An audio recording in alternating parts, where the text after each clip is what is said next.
Hello बच्चों, कैसे आप लोग। उम्मीद करता हूं कि आप लोग प्रसन्न होंगे, मेहनत करके पढ़ाई खूब कर रहे होंगे अच्छे से और जो है स्वस्थ होंगे। तो बच्चों देखो, आज जैसा कि सीरीज आया है, आज 11th का भी फिजिक्स हमने स्टार्ट कर दिया है और ये लेक्चर फर्स्ट है। अब आपका स्कूल चले या स्कूल बंद रहे, ठंडी आए, गर्मी आए, बरसात हो, कुछ भी हो, स्कूल बंद है या कुछ भी है, या मान लिया कोरोना या कोई इस तरह से बीमारी आती है जिस तरह से स्कूल बंद है, तो आपको अब सोचना नहीं है।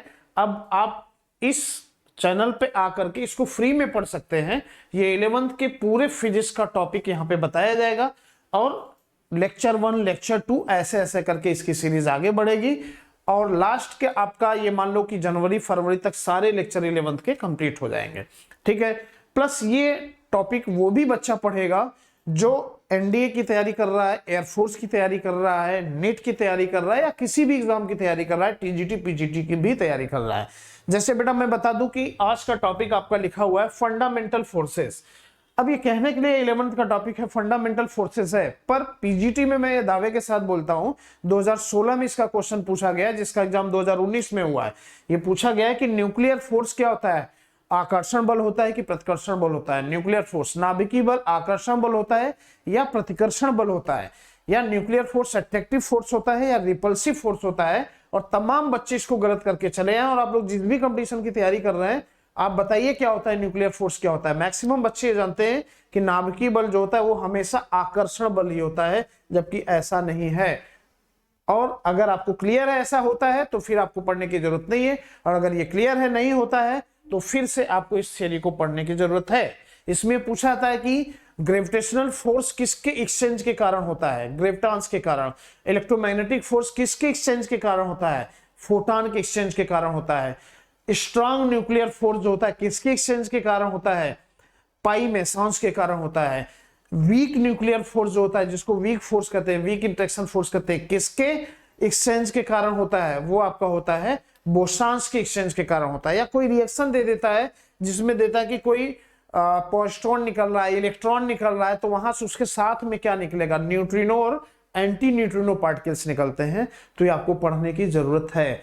इन 4 फंडामेंटल फोर्स में कौन बड़ा होता है, ठीक है, कौन सबसे ज्यादा दूरी तक लगता है, तो इनका जो प्रॉपर्टी है और कौन किससे कितना गुना बड़ा है, ये टीजीटी पीजीटी में भी आता है। और जो बच्चे टीजीटी पीजीटी वाले भी देख रहे हैं इसको, कमेंट लिखा है तो मैं देख रहा हूं जिसमें कई बच्चे हैं, जैसे भूपराम बच्चा है, तो ठीक है बेटा, ये क्वेश्चन आपका आया हुआ है वहां पे, आप इनको भी पढ़ेंगे। आपका 11 12 तो कमांड होना चाहिए कोई कंपटीशन निकालने के लिए। अगर ये नहीं क्लियर है तो फिर बेटा भूल जाओ सारी चीजें, ठीक है, ये बेस है। तो अगर आपका क्लियर नहीं तो इसको अच्छे से देखना है। तो चलिए बच्चों, आपको निराश नहीं होना है, मैं आपके साथ हूं आपको फिजिक्स पढ़ाने के लिए। आप सभी प्यारे प्यारे बच्चों का आपके अपने प्यारे से चैनल संतोष सर फिजिक्स क्लासेस में स्वागत है। इसको गांव के दूर दूर तक उन बच्चों तक पहुंचाइए जो बच्चे फीस पे करने में सक्षम नहीं है, वो भी इसको पढ़ें और पढ़ करके अपने सपने को पूरा कर सकें। ठीक है, चलिए आइए आगे बढ़ते हैं, देखते हैं क्वेश्चन। आपका यहां पे जो टॉपिक है बेटा वो ये है आपका फंडामेंटल फोर्सेस। तो बेटा देखो, फंडामेंटल फोर्सेस जो होता है मूल बल इसको कहते हैं। फंडामेंटल फोर्स का मतलब होता है मूल बल। तो मूल बल क्या होता है बच्चा, यहां पे आपका जो होता है ये आपका, ठीक है, यहां पे बच्चा देखो ये है आपका हेडिंग ही दिख रहा है फंडामेंटल फोर्स, फंडामेंटल फोर्स, ठीक है, फंडामेंटल फोर्स जिसको हम कहते हैं मूल बल। ये 11th के फिजिक्स का पहले चैप्टर का पहला ही टॉपिक है। तो बेटा देखो, फंडामेंटल फोर्सेस जो होता है वो 4 प्रकार से होता है। ठीक है, हमारे यूनिवर्स में कई प्रकार के फोर्स पाए जाते हैं, लेकिन 4 फोर्स ऐसे होते हैं जिनमें से और दूसरे फोर्स प्राप्त होते हैं। तो वो चारों फोर्स क्या होते हैं बेटा, there are 4 types of fundamental force. First force को हम, फर्स्ट सेकंड क्रम नहीं है, मैं नाम से बोल रहा हूं। जैसे एक फोर्स आपका हो गया gravitational force, gravitational force, gravitational force, इसको हम कहते हैं गुरुत्वाकर्षण बल, गुरुत्वाकर्षण बल। ठीक है, ये गुरुत्वाकर्षण बल होता है। सेकंड में आपका आता है बेटा आपका इलेक्ट्रोमैग्नेटिक फोर्स, इलेक्ट्रोमैग्नेटिक फोर्स, ये होता है इलेक्ट्रोमैग्नेटिक फोर्स होता है, ठीक है, जिसको हम कहते हैं विद्युत चुंबकीय बल, विद्युत चुंबकीय बल, ठीक है। और तीसरा होता है strong nuclear force, strong nuclear force, nuclear force, ठीक है, जिसको हम कहते हैं नाभिकीय बल, नाभिकीय बल। और चौथा होता है आपका वीक फोर्स, वीक फोर्स, जिसको हम कहते हैं क्षीण बल, क्षीण बल। तो ये 5 प्रकार के फंडामेंटल फोर्स है। अब बेटा देखो, आपसे ये पूछा जाए कि इसमें कौन सा बल सबसे स्ट्रांग होता है या कौन सबसे ज्यादा दूरी तक लगता है, तो ऐसे केसेस में आप ये कोड वर्ड बना दीजिए न्यू ग्रेविटेशनल, ठीक है, न्यू ग्रेविटेशनल आप बना दीजिए। न्यू माने नया, ग्रेविटेशन माने ग्रेविटेशनल। अब इनमें अगर ऐसा आर्डर लिखते हैं तो इसका मतलब क्या हो गया, ये रेंज का आर्डर है, दूरी, रेंज माने होता है दूरी, दूरी या परास, ठीक है। इसका मतलब सबसे ज्यादा दूरी तक कौन सा बल लगेगा, गुरुत्वाकर्षण बल लगेगा। तो आपसे पूछ लिया जाए कि चारों फंडामेंटल फोर्स में सबसे ज्यादा दूरी तक कौन सा बल लगता है, तो होता है ग्रेविटेशनल फोर्स लगता है। और आप जानते भी हो बेटा, पृथ्वी और चंद्रमा के बीच जो बल लगता है वो क्या है, ग्रेविटेशनल फोर्स है, ठीक है। और उसके बाद जो सबसे कम दूरी तक बल लगता है वो वीक इंटरेक्शन फोर्स है या न्यूक्लियर फोर्स है। फिर इलेक्ट्रोमैग्नेटिक फोर्स होता है, और सबसे कम दूरी तक जो बल लगता है बेटा वो आपका होता है स्ट्रांग न्यूक्लियर फोर्स, जिसकी दूरी क्या होता है, नाभिक, न्यूक्लियर का मतलब नाभिक, नाभिक का मतलब क्या हो गया बेटा, जिसमें आपका प्रोटॉन और न्यूट्रॉन होता है, तो उसकी दूरी कितनी होती है, 10⁻⁻15। तो ये दूरी बहुत कम होता है, इसलिए सबसे कम रेंज किसका होता है, न्यूक्लियर फोर्स का। ये कंपटीशन में पूछा जाता है। 11th के जो बच्चे हैं थोड़ा पेशेंस रखो बेटा, मैं एक थोड़ी सी भूमिका इसका बना देता हूं, फिर इंडिविजुअली इन सबको एक्सप्लेन करूंगा, ठीक है। दूसरी चीज, इसी का आर्डर अगर मैं ऐसे उल्टा रख दूं, NEW न्यू ग्रेविटेशनल, और इसमें मैं ऐसे कर दूं तो ये हो जाता है स्ट्रांग फोर्स का आर्डर हो जाता है, स्ट्रांग फोर्स का आर्डर होता है। इसका मतलब सबसे बड़ा बल, जो सबसे ताकतवर होता है वो कौन होता है, न्यूक्लियर फोर्स होता है, जो कि ग्रेविटेशनल फोर्स का 10⁻38 गुना होता है, ठीक है। इसके बाद आपका कौन सा बल आता है, इलेक्ट्रोमैग्नेटिक फोर्स होता है, जो कि गुरुत्वाकर्षण बल का 10⁻36 गुना ज्यादा स्ट्रांग होता है। इसके बाद आपका वीक फोर्स आता है, जो कि गुरुत्वाकर्षण बल का 10⁻25 गुना स्ट्रांग होता है, ठीक है। तो इस तरह से सबसे स्ट्रांग फोर्स कौन होता है, न्यूक्लियर फोर्स होता है, या स्ट्रांग इंटरेक्शन फोर्स जिसको बोला जाता है, इसलिए, ठीक है। और सबसे ज्यादा दूरी तक कौन लगता है, आपका ग्रेविटेशनल फोर्स लगता है। दूसरा चीज बेटा, जो फंडामेंटल पार्टिकल होते हैं उसमें एक्सचेंज होता है पार्टिकल्स का, तो इसमें किसका एक्सचेंज होता है, तो गुरुत्वाकर्षण बल में एक्सचेंज किसका होता है, ग्रेविटॉन्स का होता है, ग्रेविटॉन्स का एक्सचेंज होता है। इलेक्ट्रोमैग्नेटिक फोर्स में जो एक्सचेंज होता है वो आपके फोटॉन का होता है, और वीक फोर्स में जो एक्सचेंज होता है ये आपके बोसॉन्स का होता है, जिसमें इलेक्ट्रॉन होते हैं।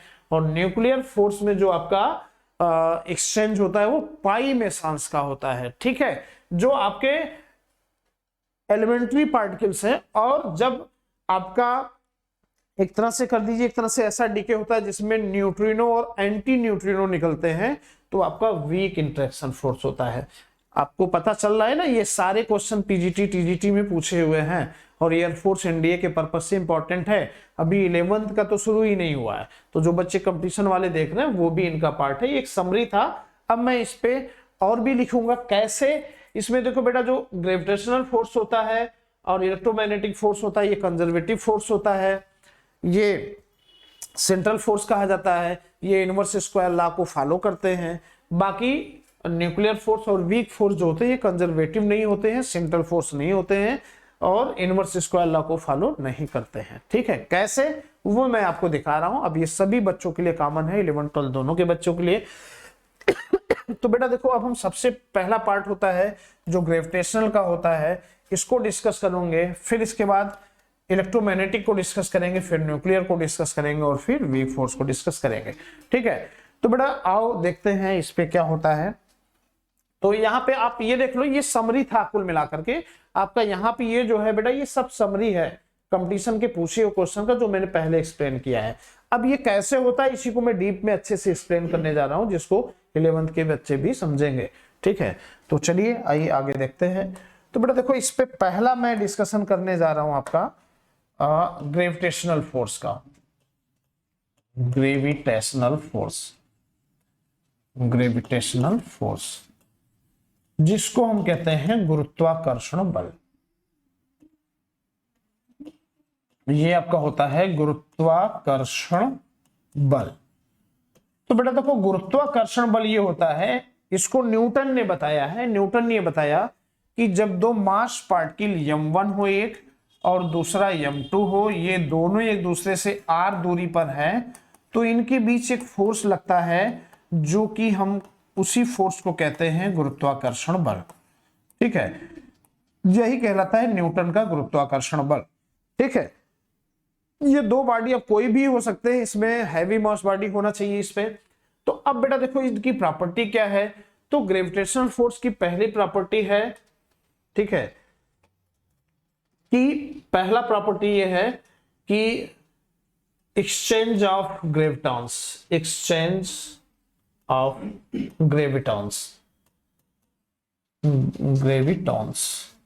ठीक है, हिंदी में भी इसको ग्रेविटॉन्स ही बोलेंगे।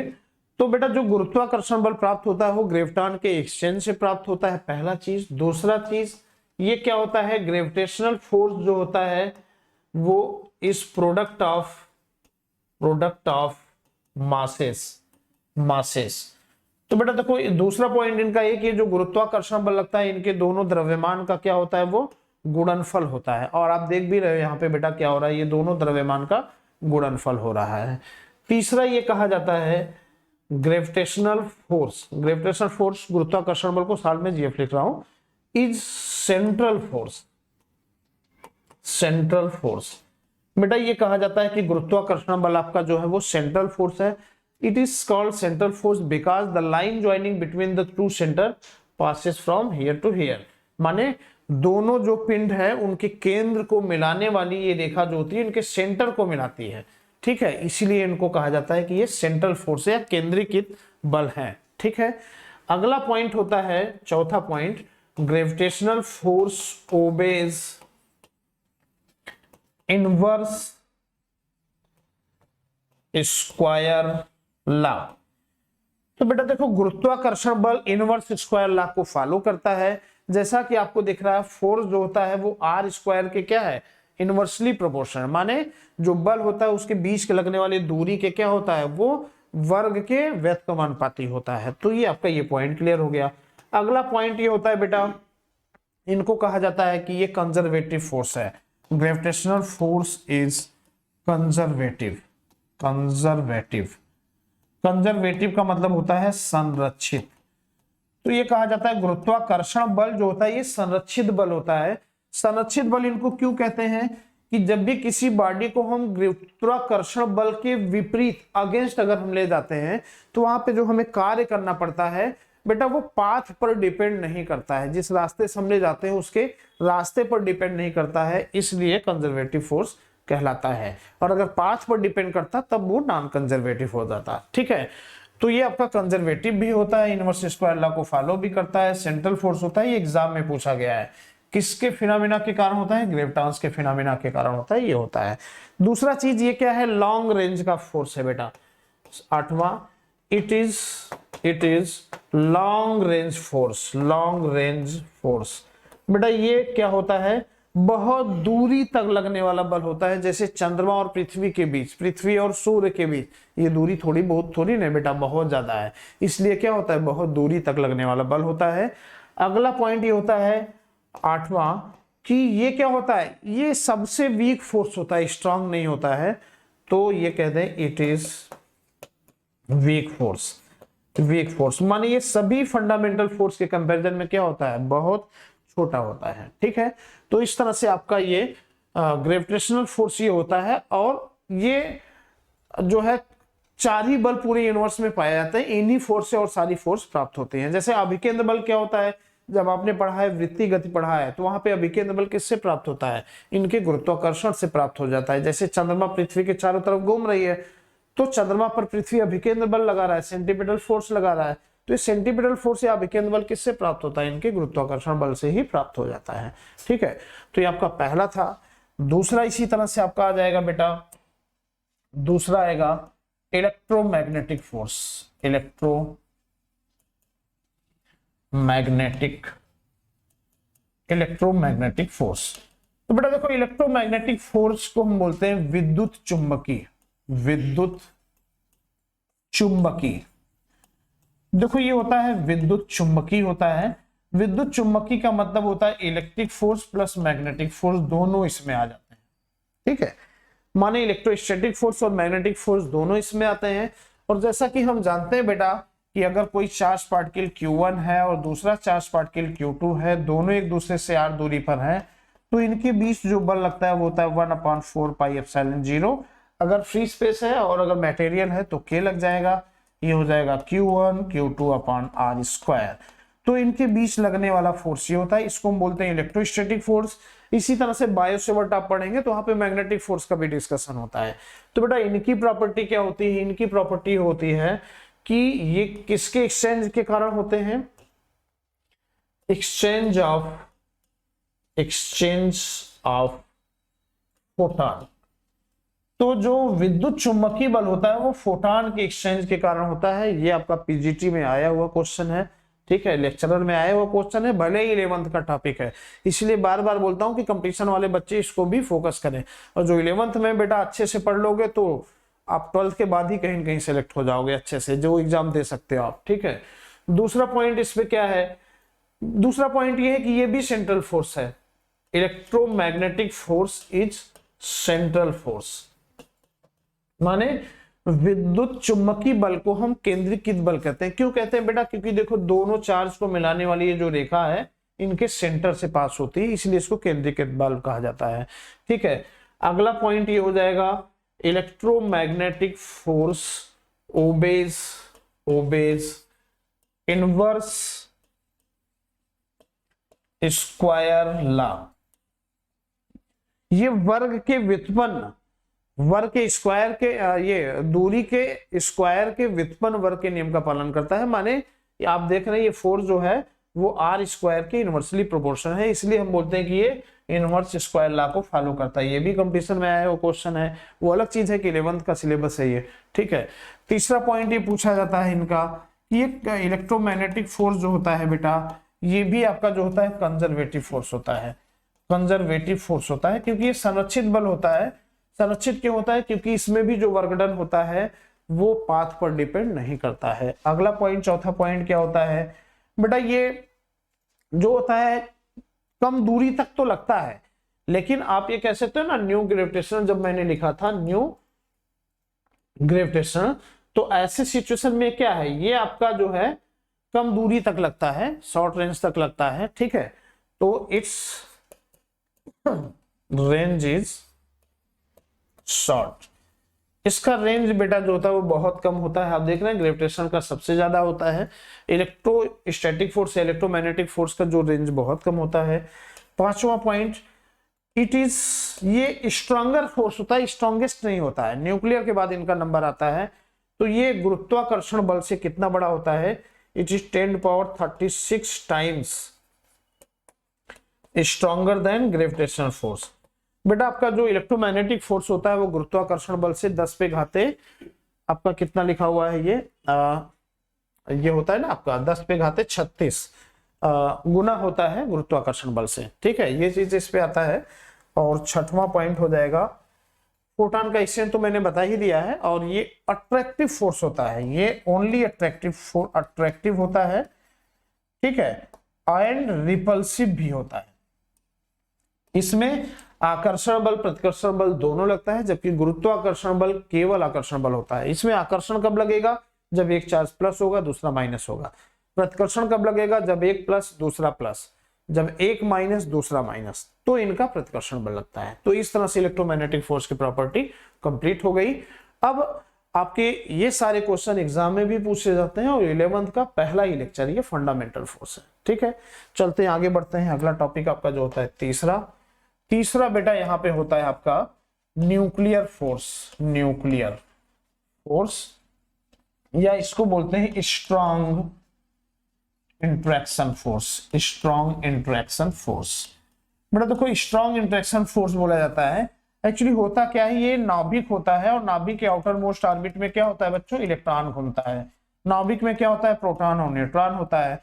तो ये फोर्स किनके बीच लगता है, ये फोर्स जो होता है आपका प्रोटॉन, पहला पॉइंट इनका हो गया, ये प्रोटॉन प्रोटॉन के बीच लगेगा, प्रोटॉन न्यूट्रॉन के बीच लगेगा, न्यूट्रॉन न्यूट्रॉन के बीच लगेगा।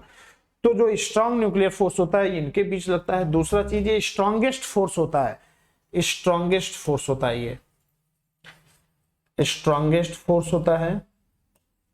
ठीक है, ये किसके एक्सचेंज के कारण होता है, ये जो होता है बच्चा आपका होता है एक्सचेंज ऑफ पाई मेसन। ये पाई मेसॉन्स के एक्सचेंज के कारण होता है।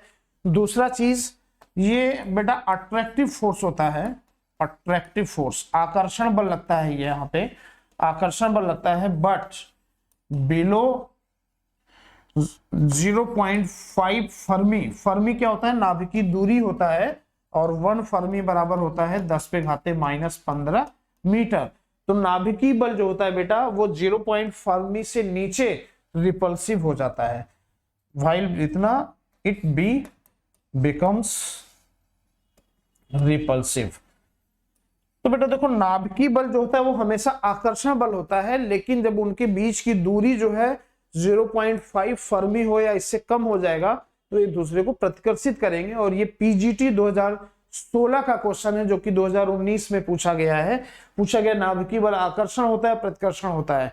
तो बच्चों ये जान लो, ये आकर्षण बल होता है लेकिन 0.5 फर्मी पे क्या होता है, प्रतिकर्षण होता है। इसका मतलब ये क्या होता है, दोनों होता है। तो नाभिकीय बल आकर्षण प्रतिकर्षण दोनों होता है, और आपका इलेक्ट्रोमैग्नेटिक फोर्स आकर्षण प्रतिकर्षण दोनों होता है, गुरुत्वाकर्षण बल आकर्षण बल होता है। और ये पूछा जाए कि ये कितना स्ट्रांग होता है ग्रेविटेशनल फोर्स से, अगला पॉइंट, तो बेटा ग्रेविटेशनल फोर्स ये 10⁻38 गुना स्ट्रांग होता है गुरुत्वाकर्षण बल से। ठीक है, लेकिन इसका रेंज क्या होता है, 9वां पॉइंट हो गया। इसका रेंज कितनी दूरी तक लगता है, तो बेटा ये रेंज जो होता है ये इनका होता है 10⁻⁻15 मीटर तक लगता है। ठीक है, तो इस तरह से इनकी ये प्रॉपर्टी हो गई। मुझे लगता है आपको हिंदी इंग्लिश दोनों में समझ में आ रहा होगा। वीडियो थोड़ा बड़ा ना बने इसलिए थोड़ा फास्ट चल रहा हूँ बेटा, आपको नहीं समझ में आएगा तो बता देंगे और स्लो कर हो जाऊंगा मैं। ठीक है, चलिए चौथे टॉपिक पे आ रहा हूं मैं।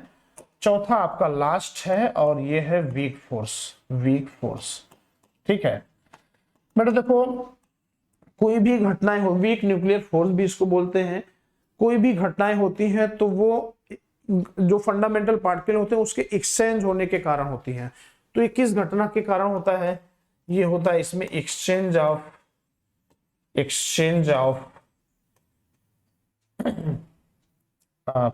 मेसॉन्स। इसमें मेसॉन्स का एक्सचेंज होता है। दूसरा चीज ये होता है बेटा, इसमें एक्सचेंज के दौरान, ठीक है, जब ये घटनाएं होती हैं माने during beta decay that is weak interaction, neutrino and anti neutrino is involved.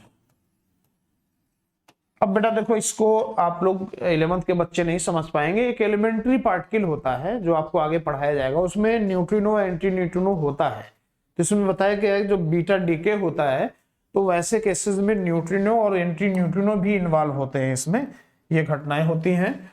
और अगला इनका बेटा जो तीसरा है, आपने जैसा कि पढ़ाया है न्यू ग्रेविटेशन में क्या होता है, न्यू ग्रेविटेशन।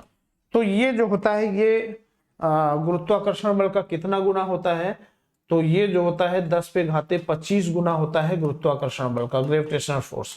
तो वीक इंटरेक्शन फोर्स जो होता है वो ग्रेविटेशनल फोर्स का जो है 10 पे घाते 25 गुना तक होता है।